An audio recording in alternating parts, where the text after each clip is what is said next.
Hey guys, what's up? It's Paul Salazar. Hey, and I'm Stefan Pommepuy. If you're into psychedelics and reducing the ego down to zero, then this episode is for you. And tune in every Monday to watch Jessica Furier's podcast. And hit the subscribe button, like button, leave a comment down below if you have any questions. See you guys. Do it. Let's go.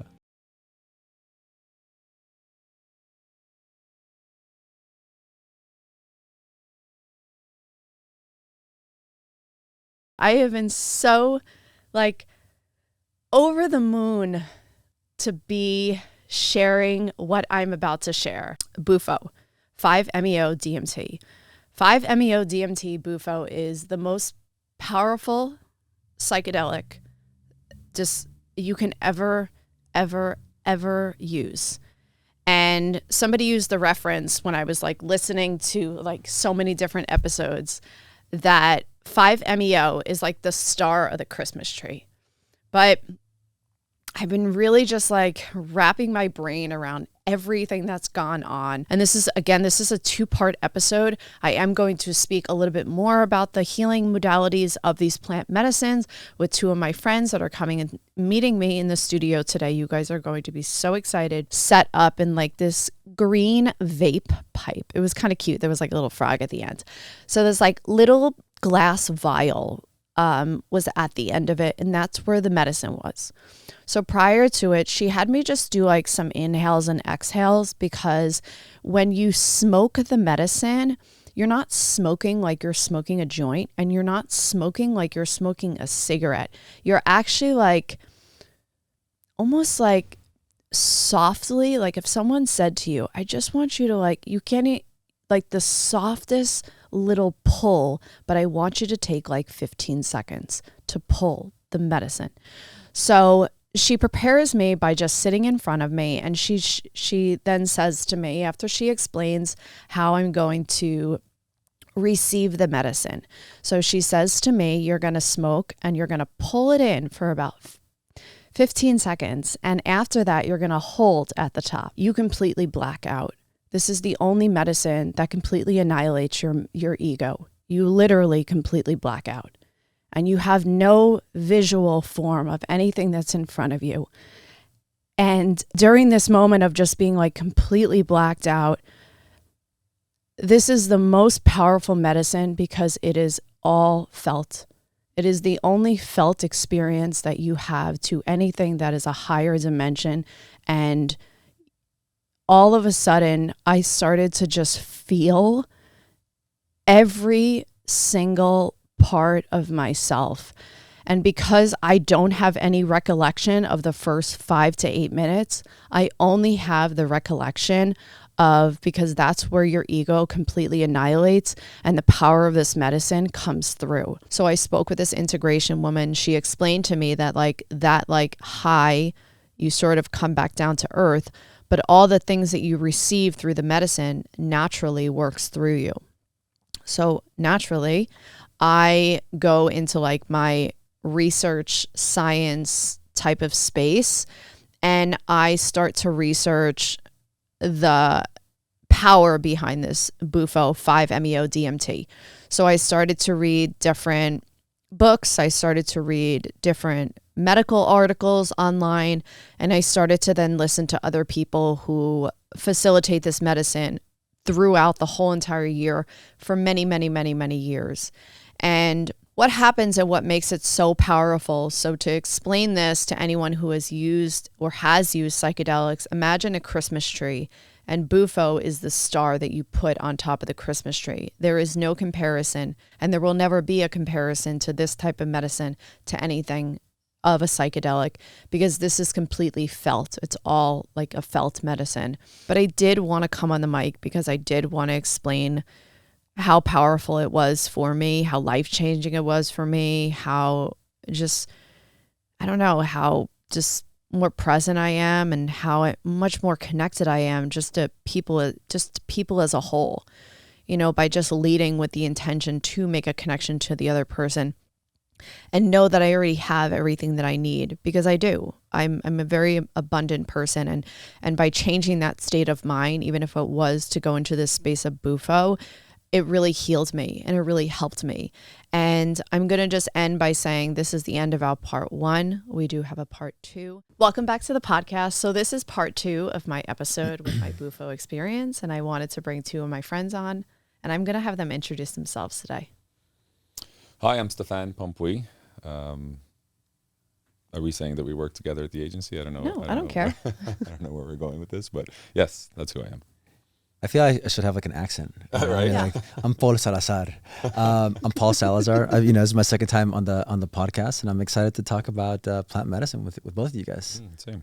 So we know that this is part 2, and on my part 1, I was talking about this profound experience I had with Bufo. And Stefan and I are friends without company with the agency.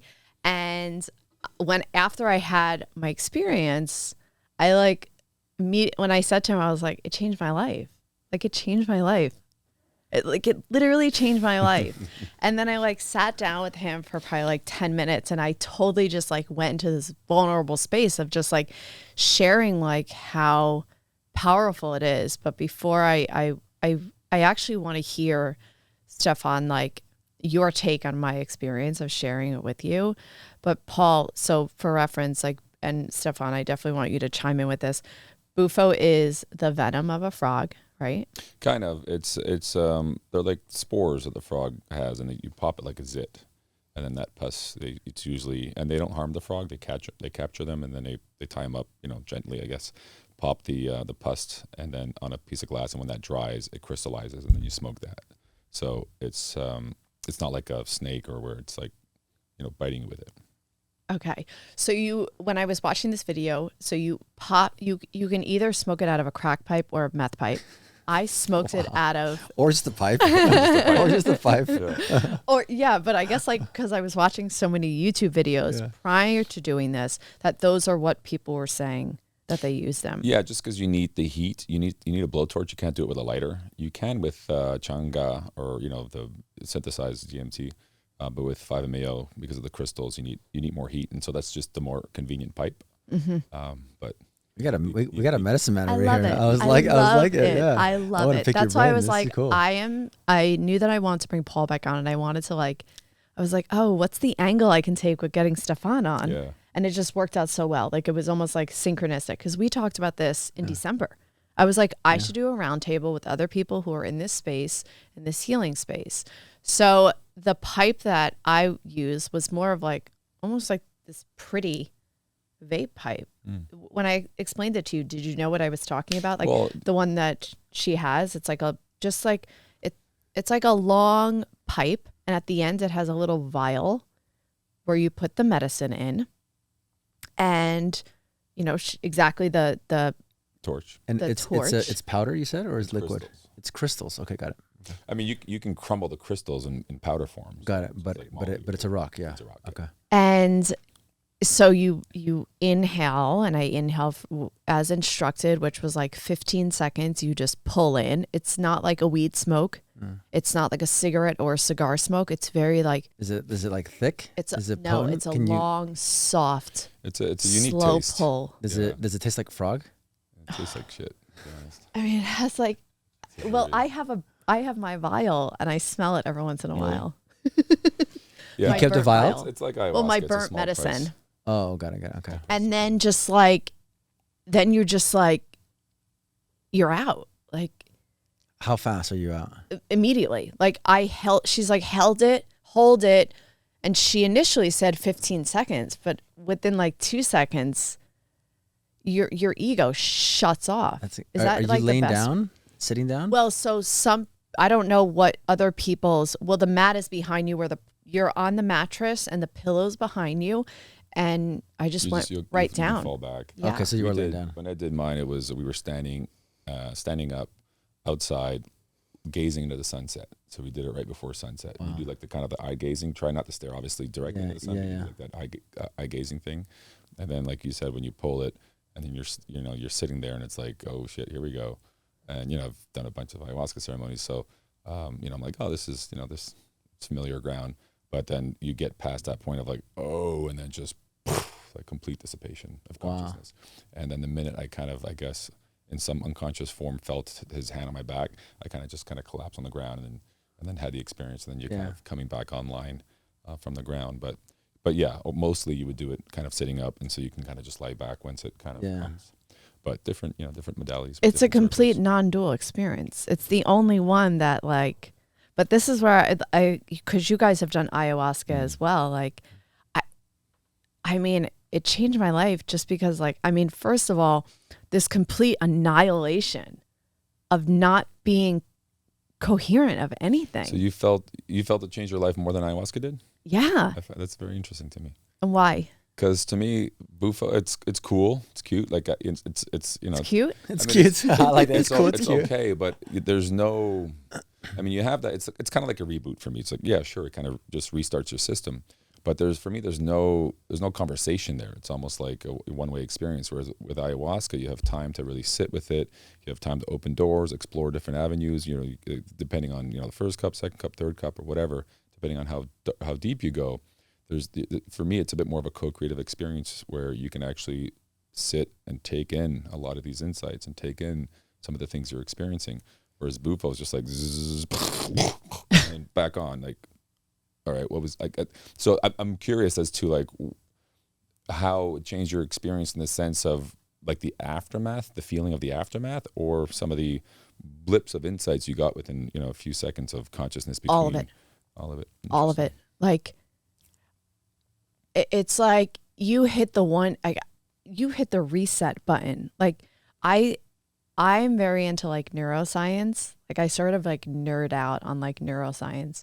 So not my first week of integration, but my second week of integration, I really started to do a little bit more research on 5-MeO, DMT. And which is the God molecule. And I started to look a little bit more into it. And there was a guy, and he is with Infold Institute in Canada, because in Canada, you can facilitate these medicines. In America, it's like the black market. It's just the way it is. And he was saying that with Bufo, the difference between like Bufo and ayahuasca is like with Bufo, the whole neurological pathway gets completely just like a reset, and this medicine comes in and takes over, and that's where the healing comes in. And I definitely want to hear like sitting with a specific experience and knowing the specificity of maybe a specific experience with the ayahuasca is like this gentleman, he was saying you constantly have to revisit either that trauma with ayahuasca, and with Bufo, it's like you can go in and revisit it. That's why I guess that was the question. Is like perhaps it seems like the life-changing experience you had was more felt or realized post Bufo. But I mean, post the actual experience of the 20 minutes or however long you were in that space. I think it was both. Okay. For me, it was both. Like it was both, and I almost like feel grateful to even have people in my space that get how medicine could be so healing and so profound, because I was like telling a friend this week, I was like, I don't even want to sound like I'm bragging, but it changed my life. Changed my life. Just how I see things, how I just like, it's almost like just everything makes sense. Everything makes sense. So is it more post? Because he's saying that you like black out and then you wake up. That's what right? I was saying. She says it's like a reboot. And I'm wondering if it's because you were talking a lot about the trauma, and perhaps because it was your intention or whatever was a bit more trauma driven or healing trauma driven, that the rewiring of those neurons might have posed a greater benefit. I'll tell you what my intention was. My intention was not something specific, but this was recommended to me. So I kind of made it to be my own. And it was show me, teach me, help me, heal me, love me. And it's just because I just didn't want to have an expectation, and I didn't want it to be tied to anything specific. Like you guys have been in real estate for a really long time. And, I've been in the business for a couple of years. You guys have a lot of experience. You have a lot of transactions underneath your belt. You have a lot of you have a business, you have a career. More real estate trauma as well. that is for sure. That's where you meet the Bufo. Yeah, right. But the thing is like, I am still in that place. I had been in that place of like, when's things going to just like start to just like come along? Like I'm doing all the work. So it's like that using that as an example, which has nothing to do with the trauma, has zero to do with any of that trauma, is that like I experienced that through letting go, through surrendering, letting go of any type of attachment that I may have to anything. And it was just like, I think it was like a combination of things. Because you were saying that you felt that with ayahuasca, life-changing. You said it changed your life. Well, yeah, I mean, I also had a really strong intention going into it as well. It was. Do you my mind first sharing time. what it was? Yeah, I mean, I think we talked about it last time. So it was basically I was in a relationship, and when we were getting in any kind of arguments, I would literally shut down. You know, you have like the freeze, you have the fawn, you have the fight or the fight, right? I'm like a freeze guy, so like my nervous system completely shuts down, and I can numb out, and that's like a way to like protect myself, right, from like, you know, my dad hitting me when I was as a child, right? He used to like, you know, get the belt out and hit me. So as an adult in relationships, if I was dating somebody who has a lot of that like masculine energy, like my dad, and they would get upset at me, then I would completely freeze inside. And then so I was dating somebody like that, and so when they got upset at me, they would get into this masculine mode, and then I was shut down immediately. And then if they cried, or it doesn't matter what they did, I would be numb. I would have no feeling at all. So like I was not in my heart. I was completely numb. So I did a lot of therapy, and I knew what it was coming from. I knew the source of where it came from, but I didn't know what to do in that time. How long ago was this? This is about 4 or 5 years ago when I first did ayahuasca. And mid-30s. Yeah, I'm 41 now. It's like 30. Actually, no, it was like 3 years ago, and I was like 37. And you know, my intention was, you know, I did 2 nights, and the first night I was so worried about, you know, what the hell am I doing here? Everybody's, you know, people crying, yelling, smiling, laughing, you know, all screaming, purging, right, everything. And so I think I wasn't kind of focused on like my intention. I was just kind of like, what's going on? And on the second night, I was like, I told, you know, the shaman, I was like, I really want to get it tonight. I really want to get some insights. This is what I came for. Did you do it in America? Yeah, I did it up north in Marin. And that second night was just insane. It was amazing. I basically had a conversation with my subconscious, or like my God, and I saw my heart in this cave, like a eel, you know, like an eel. You guys gone like scuba diving, you see an eel, and all you see is like eyeballs, right? And it's like staring out. That was like my heart inside this cave, you know, and it didn't want to come out. So I had a conversation with my heart, and I said, "Hey, why are you in the cave?" You know, and the heart's like, "Well, you never protected me when I was younger." And I was like, "What do you mean?" And my heart was like, well, yeah, when your dad, you know, hit you, or your mom said something, or you were bullied at school, you didn't protect yourself. You just kind of let people do whatever they wanted to you, you know? And so the heart was like, all right, well, I'm going to go into self-protection naturally. Right. And I was like, wow, that's insane. So I basically I talked to my heart, and like, I brokered a deal with my heart. I said, okay, if you come out, I was like, I need you to come out. You know, I need you to come out, because if you don't come out, I can't live fully, right? And the heart said, all right, I'm going to come out, but you have to protect me. You have to, like, if I'm hurt, you got to tell that person that you just hurt the heart, like, you just hurt me, you know? And then after that, then I spent, like, the first thing that came up was my sister. And I basically healed, like, me and my sister have been kind of, we were always close, but not like heart-centered close. There was always like 20-30% of me that was not fully engaged with her. And she was the first person to come in. It wasn't my ex-girlfriend. Well, my now ex-girlfriend, who was my girlfriend at the time. It was my sister. And I went back to as a child, and I was like, why are we so different? We grew up in the same household, you know, why are we so different? And I realized that she was a fight, and I was a freeze or a flight. And I was like, wow, she is such a hero, that she voiced her opinion when she was hurt, that she really wanted that emotional attention that our parents never gave us. Younger or older sister? Older, 14 months older. And she fought for herself, and I didn't. And I was so proud of her, and I've never cried this much in my entire life. I literally bawled for I think at least an hour and maybe a little bit more. So you purged tears. Yeah, I purged, and purged when I was tears. hearing you earlier, when you're like in the fetal, I was in the fetal position and I was purging. Yeah. And then after that, I was like, I think I was like laughing or smiling for like maybe like half an hour as well afterwards, you know. But that felt so good. That cry felt so good.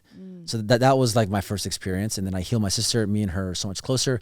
And because me and her are closer, me and my dad are closer, me and my mom are closer, and me and my ex, well, my now ex, we got closer at that time. So it healed so many things in my life, that first ceremony. And I've done more ceremonies, but that was my first one. And that's why I feel that since it was my first one, it's probably going to be the most impactful one, because it was like I was ready for like a really big oil change, you know, in my body. But yeah, I'm a huge fan of what the plant medicine can do for you. Do you feel as if that you were given like guidance to do something, or do you feel as if that you are more open to just being in that? Because with ayahuasca, and the difference between ayahuasca and Bufo is that Bufo, and I'm not like pro or con any of it. I think you're pro Bufo. I am pro Bufo I think she's, yeah, for sure. But the thing is, like, you know, Bufo it's not visual. Yeah. Well, it can be, right? So it's the same component. It's dimethyltryptamine, basically, right? And so one is kind of hitting you through more of your lungs and, you know, bloodstream in that way, and the other one's a bit more. It's almost like smoking weed versus an edible, right?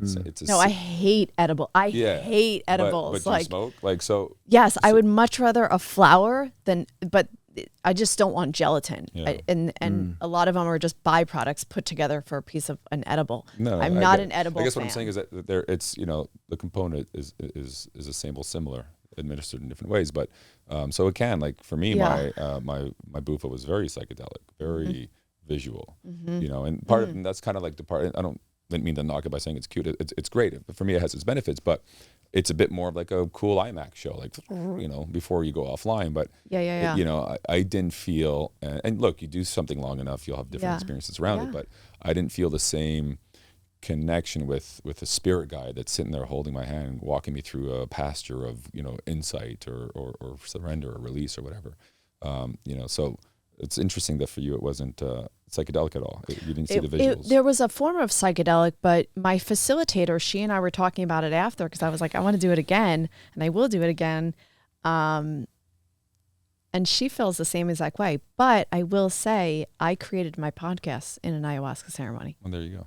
I also did it through like the artist way, but with ayahuasca, I freeform write. Yeah. And I just went with it in that space. And I would definitely do ayahuasca again, because I actually am really interested in like my purpose. I'm very interested in my purpose. When was the last time you did ayahuasca before Bufo? April of like 23 or or August of 22. Got it. Yeah, I'd be curious to see your experience in Aya after Bufo. I think I was telling you this, and I definitely want to hear like your experience on this specific thing with medicine. So I have a fear with medicine every time. And my fear is, am I going to overdose and die? Mm-hmm. And these medicine, you don't, you know, overdose, but is always, am I going to die? It's a fear. So every time friends of mine that are in this medicine space, they want me to go deep. They want me to. And with Bufo, just using this as an example, I didn't have that control. Yeah. In ayahuasca, they know, they give me 3/4 of a cup, then they give me a hummingbird, and I'm like, but the moment that they gave me a cup, 1 ounce, I was freaking out. I mean, like, the good news is the very, very, very, very rare cases of death with ayahuasca, it's more of an allergic reaction, or, you know, somebody was not honest about any SSRIs, you know, selective take inhibitors, which could be detrimental. So if you do 1 cup and you survive it, or you're fine, you know, 3 more cups or 2 more cups to go deeper, you're fine. You know, or unless, there have been cases where people choke on their vomit and might, choke to death if they're alone or whatnot. So, I would invite you to push past that fear if there's something deep that you're going for, because it's usually on the other side of death, right? The ultimate surrender is But death. Bufo helped me to release that. Well, that's what I'm saying. Which is why I want to sit with the ayahuasca. That if you were to because of that, I'm like, oh, well, I'm good. I'm safe. It's a safe thing. It's a safe thing. Safe is connected to trauma. Yeah. Am I safe? Can I share this space with other people that I don't feel vulnerable and I'm closed in? But that medicine made me feel safe. Yeah. When I'm safe, I can go deep. Yeah, Why do you think that fear there's is so attached to medicine? Like the fear of the mind to do these psychedelics. Why do you think that there's such an attachment? Well, because most people don't really want to die, I think. And I think it's a dissolvement of the ego, right? And the ego obviously wants to stay alive, even though at the time it might feel like death. There's just for me, I see it as like a part of your character, or a part of who you think you are is dying. And that's kind of what we hold on to, right? Because a lot of people want change. A lot of people want all the benefits of change, but they don't want to do the work to get there, or they don't want to make the sacrifice to get there. And that sacrifice might be, no longer coming back as you always were. And we spent, however many years, however old one person is while they're doing it, that many years becoming who they are. And so we have a vested interest in kind of maintaining that. And I think that's usually why people are drawn towards the medicine when they're going through transitions in their lives. That's kind of what my story was. I was going through just kind of a breakup at the beginning of real estate, and I got my license, and then a month later the market crashed, and just kind of being in this like, what the fuck's going on? It's in 08? Well, I got in real estate in 08, struggled for a couple of years. So my first was in 2010, the jungle. So whatever, 14 years ago now, I guess. But you went to the jungle? Yeah. Where? In Peru. Oh. Outside of Iquitos. Sacred Valley? No, it was just outside. I flew into Iquitos and did a puddle jumper somewhere. I forget now. It was 15 years ago. And then a bus ride, and then a boat ride, and then a 2-hour hike in the jungle. No way. In the middle That's of cool. Nowhere. Wait, That's for no reference. running water. For we're reference. shitting in buckets. What made you go to what was the introduction that someone made? Were you just I had been curious about it. I had judgments about it because I'd never done any drugs. Actually, ayahuasca was the first thing. Oh, cool. Kind of started from there and went reverse engineered it. Yeah, that's So pretty intense, no, man. you didn't smoke like any weed? No, I think like a couple months before with my neighbor, I smoked a little bit to try and like get used to the feeling of losing my mind. Oh my God, that's so cool. But for the most part, it was straight into ayahuasca. Oh my because God, for me, that's I had judgments around all that, quote unquote drugs, even though I don't consider the medicine a drug. Yeah. But I wanted something that had relevance. Like, why am I, even now, most of the things I do, it's with an intention. There's got to be a purpose. Yeah. What am I doing this for, kind of thing. And so, I was studying a lot of the quantum physics stuff with Graham Hancock and Greg Braden and all these things. And they were referencing a lot the medicine as like a way of experiencing some of the, parallel universes and certain things that they were talking scientifically. That was a way of kind of experimenting with it or experiencing it. And so caught my curiosity. And then one little sign after another, blah, blah, blah, blah, blah. And at one point I was at some Hollywood party and I forget where, and it came up, and the person who had suggested the place, I think it was in Temple of the Way of Light, run by a guy, Matthew, I think he's based in LA, but, and she had mentioned this place to me where she did it. And when I looked at the video or the website, the shamans and the YouTube videos that I was watching were from there. No way. So it's like That's one cool. of these, all right, this is the sign. Yeah. And so I went down with a couple of friends and did it there for the first time. But going back to what I was saying is oftentimes it's during these transitional periods in our lives that we're open to this, because the way I saw it is like I was 30 years old, being the way that I was, and with my values and my value system and my way of being or whatever it was, I wasn't quite where I wanted to be in life. And so I'm like, well, if everything I'm doing is so right, how is this not working out? Maybe my judgments towards these things, because I used to see it like, it's just a excuse for a bunch of backpacking hippies. Because back then it wasn't as relevant, it wasn't as prevalent in the cities. It was a bit more off the beaten trail. I'm like, that's just an excuse for these backpackers that get high. I had all these judgments, and so I'm like, well, if my way of being is so great, how come I'm not where I want to be? And so, dissolving the ego or dissolving who we think we are is usually a bit easier in the moments of transition, because we are seeking for a different version of ourselves. Yeah. And so that surrender or that fear is a little bit more, which is why I always think people should only do it when they feel ready or called to, not when like, dude, you got to try this thing. Yeah. It's amazing. Yeah. And that's a bit of my my resistance to smoking DMT. 5-MeO is different because it's a bit more intense and it's sacred and it's natural and all that stuff, and done with the right intention, it's great. But it's easier to do that on the fly without really dieting. You know, at the end of a party, now there's like DMT vape pens. You can just vape it. Yeah. And people are like, well, I did DMT. It's not that big. Like, well, you didn't, my opinion, you didn't do it. The right way to understand what we're talking about as far as like the benefits that something like ayahuasca can have, you know. And so, but what I do see the benefit with some of these lighter, easier, fun, you know, whatever, easily attained modalities of experiencing DMT is that at least it kind of like, it can be like the trailer or the preview of an ayahuasca experience. Because sometimes people are a little bit trepidatious, or like it's overwhelming. Like, you're stuck on this ride for 5 hours. Oh, never mind. See, I don't think Whereas that. if you can do, I don't think that. I think that people are just, I don't know. I do things with purpose and intention. Like, I don't, you know, I was saying like on the part 1 of this, like, I don't smoke weed all the time. When I was a teenager, I did LSD when I was a teenager, mushrooms, ecstasy, cocaine. Like, it's just, those things were like a party thing. So when I do these type of medicines, and I agree with you, I do look at it as a medicine, but I also believe, and this is my belief, my opinion, is that people do like chocolate mushrooms or like smoking DMT because they're trying to get high in some form or way, like smoking weed.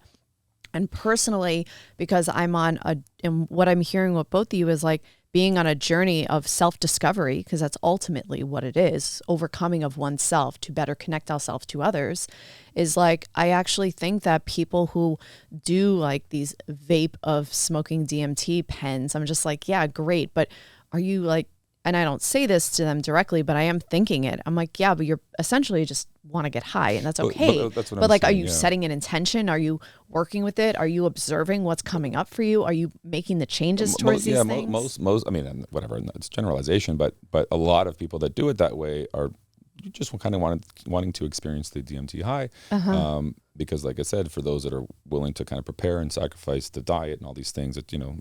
But what I'm saying is that what's good about the flip side of that is for somebody who's just experiencing it to get high, or just to kind of try it at the end of a party or whatever, and they may feel a benefit beyond what they expected, then that may draw them into being a little bit more exploratory and saying, hey, well, listen, if I kind of felt this with the pen, or you know, what would ayahuasca be like? Because some people are just, it's scary for them, and it's like, I don't want to face my true self, and like, you know, 'cause I've done things I don't want to, like, whatever it is. And then the DMT, like the kind of a short form, you know, little kiss experience, might allow them to be a little bit more prone to explore it deeper.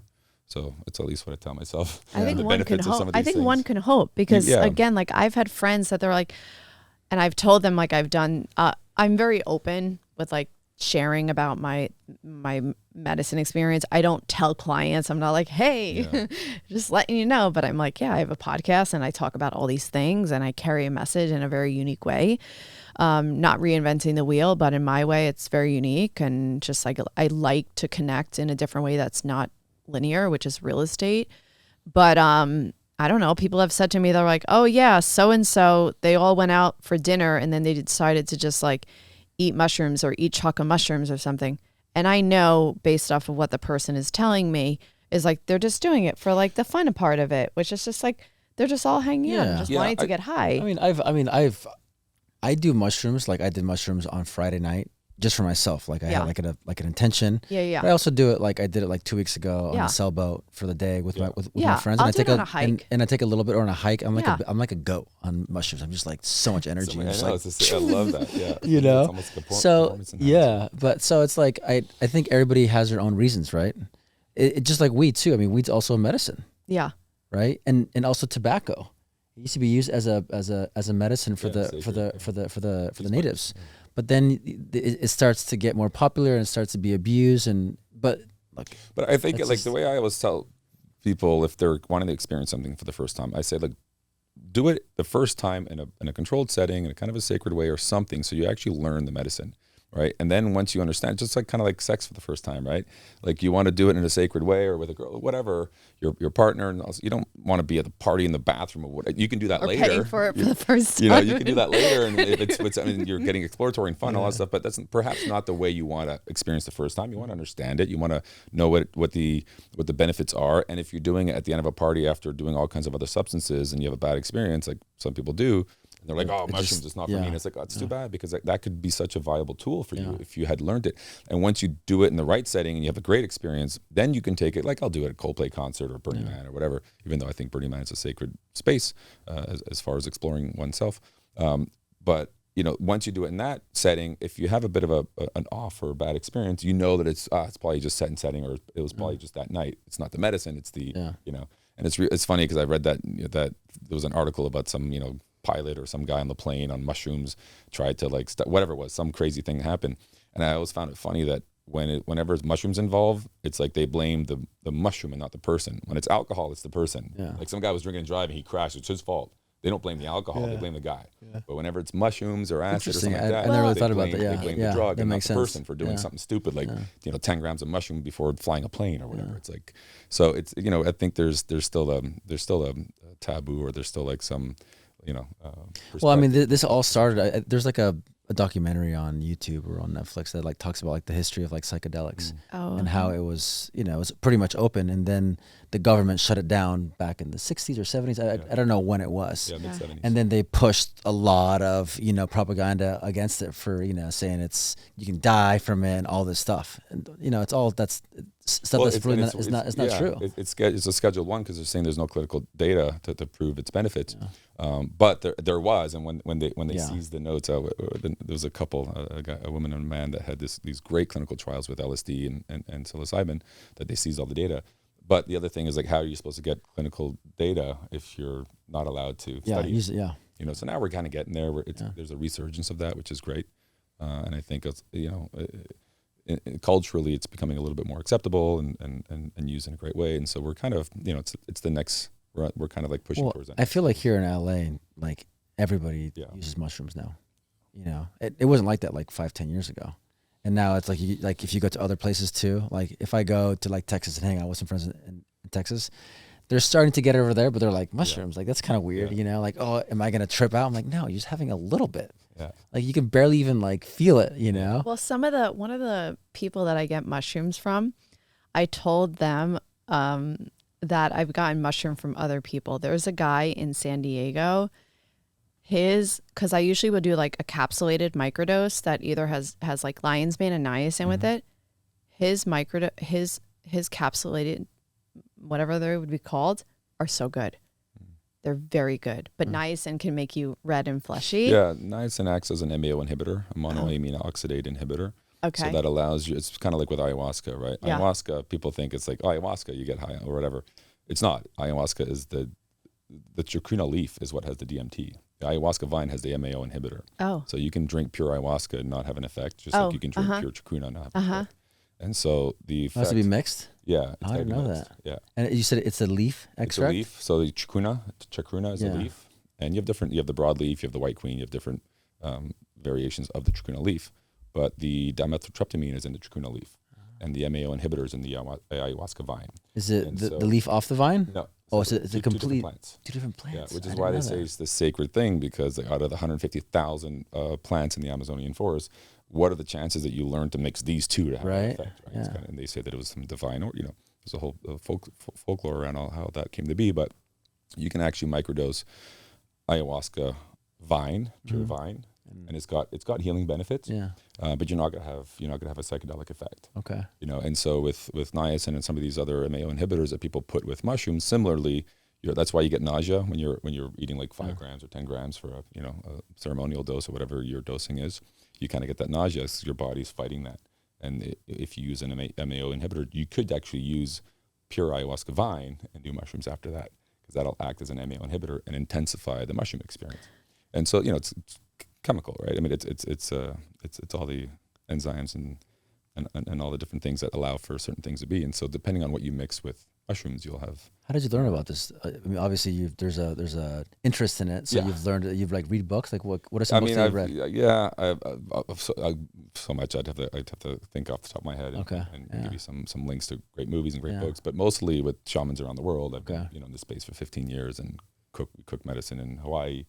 A lot of the circles in LA, and we test. So sometimes it's like, oof, this one's maybe more purgy, not as psychedelic, and so you might add some vine. You might add. You actually mix it. Yeah. Oh, that's awesome. That is super cool. Yeah, that is really cool. Yeah. So we'll cook the brew together. That's and really then we'll cool. cook pure vine and pure leaf, and then adjust it accordingly if needed. Okay. So it's just understanding what the ideal. That's interesting because when I first did ayahuasca, we asked where's this coming from? She said Peru and Hawaii. Yeah. So maybe the leaf was from Hawaii or vice versa? They brought a group about 28 years ago now. I've been saying 23 years for 5 years, so whatever that is. About 30 years ago, there was a group that brought it from Peru to Hawaii because it's similar climate, easier to grow. And as you may know, there was like a huge, the Santo Daime Church uses ayahuasca as sacred sacrament. Okay. And there was like a big shipment that got seized, and they seized it, and people got arrested, and they were saying that they were claiming their religious freedoms. You said Santo Daime? The Santo Daime. Is that in Hawaii? It's in Brazil. Oh, in Brazil. Okay. Throughout South America, but primarily Brazil. And so it went to the Supreme Court and finally it got overruled that they acknowledge it as sacrament. Same in the same way that if a 10-year-old drinks wine at church for the blood of Christ, fine, you're not going to arrest him for drinking underage because it's the blood of Christ. It's not wine. And so that got overthrown, and so now it's legal to do it in the Santo Daime churches here, if you're a member of the church, in the Santo Daime way, which is slightly different than Shipibo and other tribes. But during that time, they had brought a lot of the plants to Hawaii to be able to bypass border patrol. Oh, got it. Cook it and ship it from there or bring it from there because now you're not. So you buy some of your products from Hawaii? I don't buy them. I cook them. Oh, got it. Yeah. So you actually own plants in Hawaii? No, there's for at a discretion for those out there. Sorry, I'm really curious about it. So I just go there as part of my service. That's giving cool, back man. and cooking the medicine. And for me, we call it prayer camp. We're going there. We're testing. We're journeying. We're learning the song. We're doing all the things that's cool. We do in ceremonies. So. But like the sequel of Breaking Bad. Yeah. Sorry, I'm like exposing you. No, it's all good. His real name is not Stefan. We do in Santo Daime Church, so it's all legal. But again, it's you could brew both batches separately and carry that legally and it's not until you mix it that it's just like you can have whatever products make a bomb at home, and if you don't mix it into a bomb, exactly. you're fine. Yeah. But yeah, so that's why it's kind of in Hawaii. Got it. Because of that. Yeah. Because of that. But it's the same plants from the Amazon. Okay. Well, it's interesting that you're like you have like that knowledge of like how it's cooked or put together, because then just to reference like these mushrooms, then I got a mushroom from a different person. And the effect was like very aggressive. And the person that I now get mushrooms from now, they are grown, and this is incredibly woo-woo, they are grown in a frequency, very loving, high energy space. And they're beautiful. Like these mushrooms are beautiful. I think that makes a big difference. And they I really sent do. me like 4 different samples of the mushrooms. And they are, I think I told you this on the phone, they are really, and I asked this person, I said, hey, blah, blah, blah. And they explains it's the setting that it was grown in. Grown one of the people I get it from in Topanga, they play the, 532 hertz or 528. 520. Oh, really? They do? Different frequencies, and which is great. Actually, I think frequency caps actually. But I want to ask you guys, good, but it's all around the belief that, which I believe there's science behind it. That depending on the environment, just like you look at the waters. Remember the water that's folks hate and love and all that stuff. The crystals crystallize differently. So you can. That's a good way to go. I mean, sometimes when I leave the house, I take tramatine, which is a crystal of energy, and I put it all over my body, and I say, protect my energy in the world. Nice. Yeah. And what is it? It's like a crystal. I mean, I know people that that wear black crystal. If you're seeing someone who wears like a black crystal, it means that they're protecting their energy, and It's so I like Yeah, can't hurt. like brush my body down with it, protect my She showers energy. it. Yeah. Loads of I like crystals. protect my energy today from the Yeah. world. But you know, when I told you I was doing Bufo, and I'm going to ask you guys both specifically this because I know I can talk to you both for hours about this. When I told Stefan that I was taking Bufo, he said, well, my experience is kind of like a one-night stand, as opposed to with ayahuasca, it's more of like a romantic relationship that I'm building with someone. And on the subject of relationships and you guys being in real estate, can you share like a couple of examples of how it has enhanced your relationship with either yourself or a relationship with a partner or your relationship with your clients? And Paul, can you start? Yeah, no, for sure. I think, I mean, I have a team, so I have a lot of different personalities on my team, and being able to understand them, be empathetic. I think for me, the biggest thing is empathy, right? It's after I started doing this plant medicine, and I've done, what have I done? I've done like peyote a couple times. I've done ayahuasca. I've done yahe as well, which is like a Colombian vine. A few different mushroom ceremonies. So over time, I've become more empathetic and just more heart centered. And I think that's important when you're dealing with people, and we're in a people business, right? So dealing with our clients, dealing with our team, dealing with just anybody in life. If you have that empathy and you know how to communicate and you're soft with them and you don't get triggered by them and you understand them, it's huge help, not only in the business life, but in just your life in general. And I think it just also has made me more self-aware of how I'm feeling, like how's my body feeling? How's my nervous system feeling?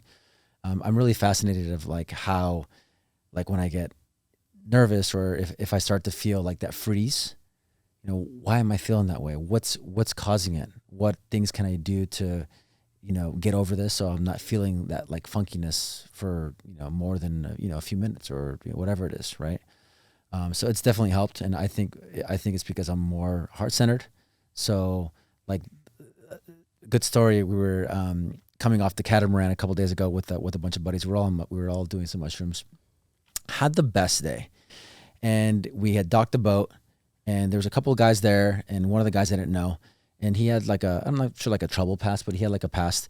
And there was a guy coming in and like on the dock, and he was being aggressive with us for no reason. He was drinking alcohol, and he was obviously very, very drunk. And he was just being like if He was doing the legal drug. yes, exactly. He was doing the legal drug, exactly. And we were all just like peaceful. And I was so calm. There's a couple guys that were getting heated up, like about to like hit this guy, because he was being obnoxious. Yeah. And I gave the guy a hug, because I knew that inside he was hurting, right? But like before, I would have been like, bro, like get the fuck out of here. Like I would have been more of an asshole. Oh my God, I wouldn't have caused a fight with him, because I've never been that way. But I gave him. I mean, he didn't receive my hug, but I went to hug him. I gave him like a half a hug and he's like, no. I'm like, all right. It's like, hey man, like, I'm not trying to cause any problems. Have a good night. But that's kind of the change I've seen in myself from the plant medicine. I've done therapy, like psychotherapy and all kinds of like different kind of like therapy modalities for the last like 10 years. But the plant medicine work has done more for me and my body and how I think and how I feel than just doing like regular psychotherapy. Because I believe that all the answers are within us. And I think I am God. Like I not like, no, I get it. I feel that I am like the God. Like I have all the answers inside of me. But again, we talk about the ego. The ego gets in the way, and it's hard to like really find those answers. And I think for me now that I've done a lot of different modalities, is continue to do it and to go a little bit deeper, and to also be more connected with my intuition, which I never really had growing up. Because like my family never really raised us saying, "Oh, just follow your intuition." It was never like that. So that's kind of my story on it. Yeah, I think similarly, it's for me, empathy obviously is a big one. For me, I would say authenticity, and just knowing yourself, like you said, right? So if we're looking to understand our clients, and not only their needs, but the way how best to serve them, you got to understand yourself, right? Just like that age old saying of like, you can only love someone as much as you love yourself, because how can you give something beyond the capacity that you have, right? And so for me, it's been about that. And I think in this space, I've done a bunch of deals unwillingly, or just, from Burning Man. Like, it's not like something I go there for, obviously never actually. I mean, I'm trying to get away from all that, but naturally you're just so authentic in that space because, sometimes you're on some of these psychedelics, and so you just show up more as who you are. You don't have like this, nobody's trying to be anybody, like this, it's a level playing field. And, after a week of hanging out together sometimes, and back in the real world, it comes up that you're doing this and they're doing that. Oh, well, actually I'm looking for something. How cool. Like, and I think trust is built through that deep connection, and usually deep connections come from two people being authentically themselves, and so for me to be able to, like, I'd rather lose a deal being authentically me than to get something trying to be somebody, because then it's like I got to keep track of who am I to you, who am I to you, like, and all of a sudden, like, to use a real estate story, I was at a friend's party and there was like this billionaire guy that had a house that expired, $42 million house, and they, introduced me, and like we're talking, and the guy's like really vibing with me. He's like, dude, like, blah, blah. It's like, oh, it's so rare I meet somebody, like, just for having this great vibe, and he's like, and I love that, like all these other people and their drugs. And I'm like, I remember sitting there thinking like, do I just be like, yeah, man, and go for the $40 million listing, or do I risk, being authentically me? And then, because otherwise, what if it comes up, then all of a sudden, so I said, well, and it's true, it's what I really believe. I'm like, I actually don't think what I do is drugs. I think it's like, to me, I see it as medicine. I see it as tools. I don't do coke. I don't do, I do what I feel to be performance enhancing or self-reflective substances or medicines. And we went into like this deep debate. Like, he just couldn't see it that way. And he's like, yeah, you're a young, strong man. You don't need this stuff. I'm like, I don't need it. I use it as a tool. I said, how you getting home to have it. I choose to have it. I'm like, how are you getting home tonight? He's like, I'm taking my car. I'm like, come on, man, you're a young guy. Why don't you run home? Like, well, it's more efficient. It's quicker. Yeah, well, same with this. Like, you can walk home, but you're healthy and able. Why are you using the car? Are you dependent on the car? Well, use it as a tool, and that's kind of what we circle back to saying. That's a good analogy. Yeah, it's like everything's a tool. Like, everything that's convenient, that's convenience nowadays is a tool. So yes, we can go and meditate in the ashrams in India for 20 years and get to that level, or we can, reflect and jump in. And then once you have that insight coming back into the real world, the fact that that it's there, or you experienced it, it's easier to get there knowing that it's there. It's like running the 4-minute mile, right? No one ran it until somebody did. And after 6 months, I think 85 people ran it just because they knew it was possible. So for me, I use these ceremonies as an environment where I get to push beyond my current understanding and my blind spots, because, if I could figure it out, I wouldn't need it. And, there's times where I'm a bit more active in it, and sometimes when I'm not, because I feel like I'm in a good place, or I want to kind of figure it out on my own. And if I just can't get there on my own, and I need that little insight, then I'll jump in. And so, that's what we're going back to, saying what you were saying about developing a relationship with it. For me, it's like, it's a long-term commitment, and you may not get out of the first 5, 10, 15, 20 ceremonies or whatever that you'll get out of the 100th or the 200th. Not that you need to do it that many times, but the more you do it, and the deeper you go, because the more you trust. Just like you were saying, now you were a little bit fearful of like death or whatever. Now, having gone super deep with 5-MeO, you might be more prone to, push past what you would normally feel a resistance to, because you've already been further than that and came back. And so you develop that trust, I mean, I like being on, like, the coach that I work with, and this is, again, not to brag, she thinks that I have a high spiritual intelligence. And I think it's just something I've always been very in tune with. Yeah. Like, I mean, for long periods of time, I think since probably like my middle teenage years, that I've started to really. But when I'm hearing what both of you guys are saying, I think it's like a better understanding of your wants and needs, and how you really observe, like, do I want this? And how much do I need this? Or and you kind of have like a better ability, for me, to let go. Like, do I want this deal? Yeah. And the boundaries, right? But do I need this deal? No. Yeah. Like, I think that's something where you're just like, yeah, I'm kind of just so in tune with myself. And, one of the things that I know that this does show up in your business, and both of your business, and in this business as a whole, and in someone, if they're interested in enhancing their relationships, is really truly listening. Like really listening, not just hearing, but really listening.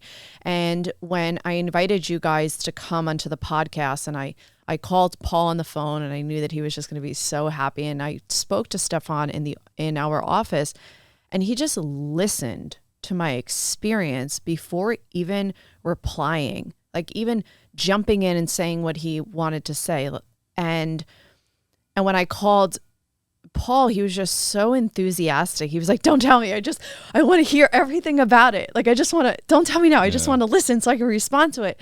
And I think that's something to take out of this episode, just the value wherever you are in your business, like meeting with clients, meeting with partners, meeting with friends, like you'll be able to share whatever it is that you want to share, but really just enhancing those muscles to listen, because that's what these medicines provide, the ability to listen, to surrender, to listen. And I appreciate you guys being here. Thank you so much for being here. You guys can follow me. You can follow the podcast at Jessica Fury Podcast. You guys want to plug yourself? I'm just so grateful that you guys. I think it's are like here episode today. 1 of a lot, because I feel like right? I mean I want to learn more about what this guy does. This guy does a lot. Just to wrap it up on the real estate note, the full circle moment of the billionaire guy, is at the end he didn't quite see it my way, but we have great respect, and now we're best buds. He's texting me all the time. Love you, bro. We got to hang out. We got to do this. Did you get the listing? Well, it's still, I have it off market, but Okay. I texted him the other day because I had another off market buyer, and he's like, yeah, I'll do a single party. So we'll see where it goes if he's ready to sell more seriously. But the point is, now I feel like the relationship that we have is authentic, right? And we went from like just kind of getting to know each other to having this, just like you do in relationships, where when you have your first fight, it's what brings you closer together. And now we have that strong bond where I can be myself and not have to worry about being like, yeah, man, those druggy guys. And all of a sudden he finds out I'm on mushrooms or whatever, right? And then I look like a fraud, right? And for me, it's like the authenticity in exploring these things. Of course, be mindful in how you share it, with circles. But for me, it's like, if you don't ask, I don't say it. But if somebody asks me, I'll be honest, right? Yeah. And so I think it allows us, like you were saying, to just like the empathy, or like you were saying, like the reason we listen to you is because we're so, like, I remember that moment we had. It's like, when I had that first one, I want to, like you're living your first, yes, I'm reliving the excitement. It's like watching a kid at Christmas. You're reliving your excitement through that person, and you only get one first time, right, kind of thing. And so now you're getting your hit off of other people's first time. For sure. So definitely we should dive in deeper. Sorry. No, that's okay. Thank you for having us. I appreciate it. Thank you guys for being here. I'll talk to you guys soon.